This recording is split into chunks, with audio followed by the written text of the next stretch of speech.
Hello, my name is Crystal Hood, and this is my presentation for Social Psychology for Liberty University. Sources used in this Week 5 presentation include Exploring Social Identity Theory and the Black Sheep Effect Among College Student Athletes and Non-Athletes by Hawley, Hosch, and Bavard, Social Psychology by Casson, Finn, and Marcus, and The Myth of Conformity, Adolescence and Abstention from Unhealthy Drinking Behaviors by Reeve and Wallace.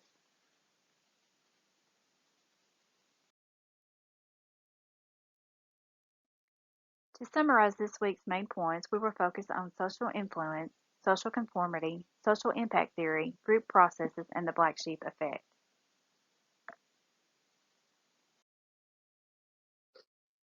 To start our discussion, we are going to start with social influence. Social influence is the influence that society plays on oneself. These influences can come from a person, a group, or an institution. Social influence is often automatic due to the desire to fit in and to conform. We often mimic one another without even being aware of our actions.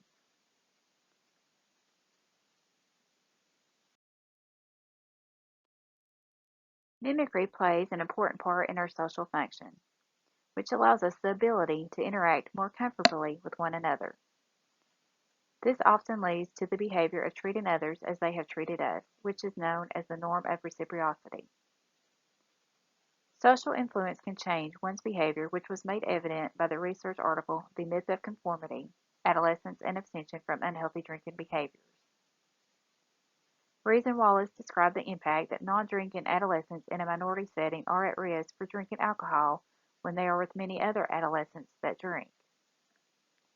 They also concluded that when they were in a group with other non-drinking adolescents, they were less likely to drink. This goes to show the impact social influence has on one's behavior. There are also three other types of influence we're going to be discussing. These are conformity, compliance, and obedience.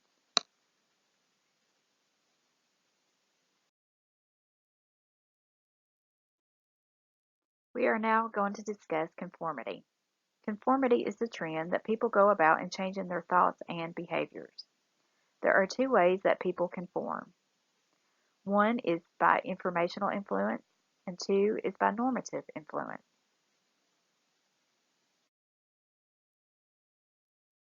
In trying to explain these influences further, informational influence is when people conform.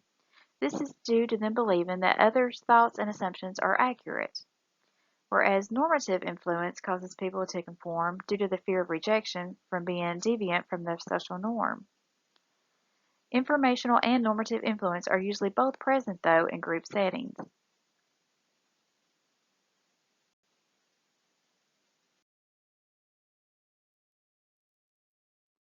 Informational and normative influence further leads to producing public and private conformity.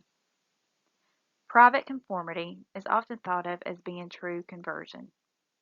This is when our mind as well as our behavior change.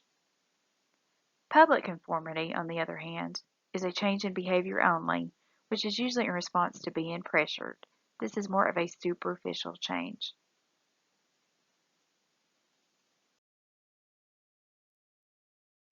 There are four other important factors related to conformity I would like to address. One is the size of the group. In most cases, majority will increase conformity. Number two is a focus on norms, and this is knowing how others normally behave in social situations. Three is ally. Do you have support of a friend or partner? Four would be gender. Females are more likely to conform in a private setting.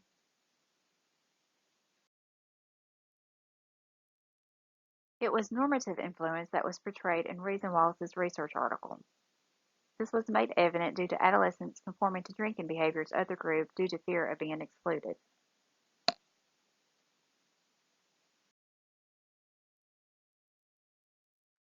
Reeve and Wallace concluded that non-drinking adolescents in a minority setting are at risk for drinking alcohol when they are with many adolescents that drink. They also concluded that when you are in a group and have more than one non-drinking friend, even if a minority, adolescents are less likely to drink. This goes to show the great impact that friendships and being part of a group plays on conformity.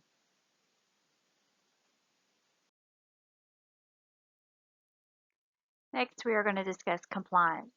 Compliance is a change in behavior that resulted from a request. There are several factors that can influence our compliance. These are based on the person, the relationship, the personality, the culture, and the reason behind the request.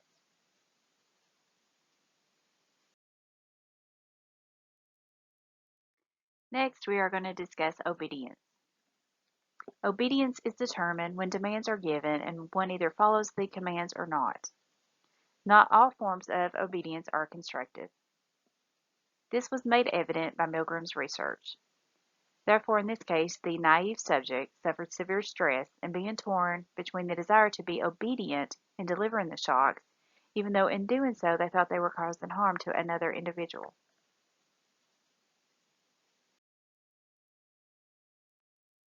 Social impact theory believes that influences of any kind can impact another. There are several factors that influence the social impact theory. They are strength, immediacy, and number. Strength is based on the influence of the source.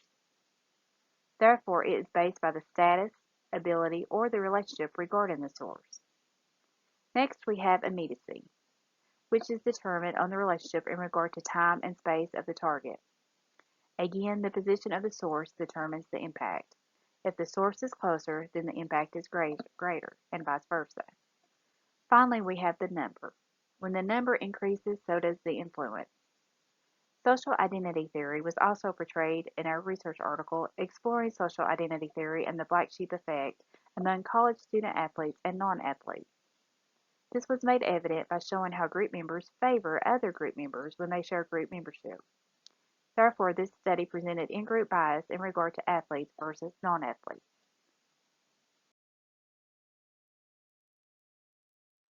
Next, we are going to discuss group processes. A group can be defined as a set of people who interact and share common goals and identities. There are three main factors of groups. They are the roles, the norms, and cohesiveness. An individual's role in a group is based on their anticipated behavior, which can be formal or informal. In having a formal role, one would expect to have a title, for example, such as a teacher or president, though it is important to note that even informal roles are important. Next, we have norms, which are the rules for the members on how to conduct themselves. Finally, we have the group cohesiveness. In reference to this in the group, it is based on the ability for the group to get closer. This closeness allows the group to be committed to one another, for example. This was also made evident by Holly's research article in that common identity groups such as sports teams have been found to have a strong attachment to their group.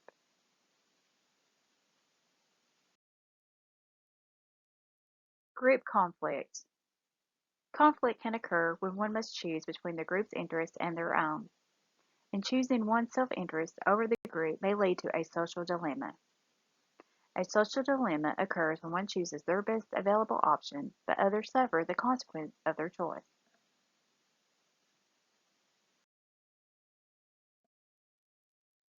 Group members routinely show favoritism to their group, unless one of its members bring negative attention to the group. This negativity brought onto the group can lead its members to evaluate and treat the causing member of this negativity more harshly.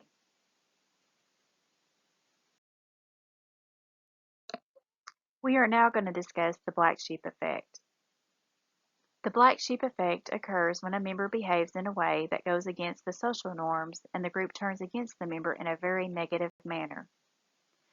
The deviant member is often viewed harsher by their group when compared to a non-group member, for example.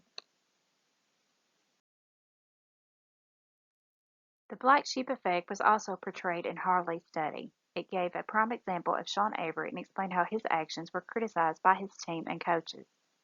His actions further led him to being suspended from the NHL. This is a great example of what could happen when one goes against the social norms and embarrasses the group.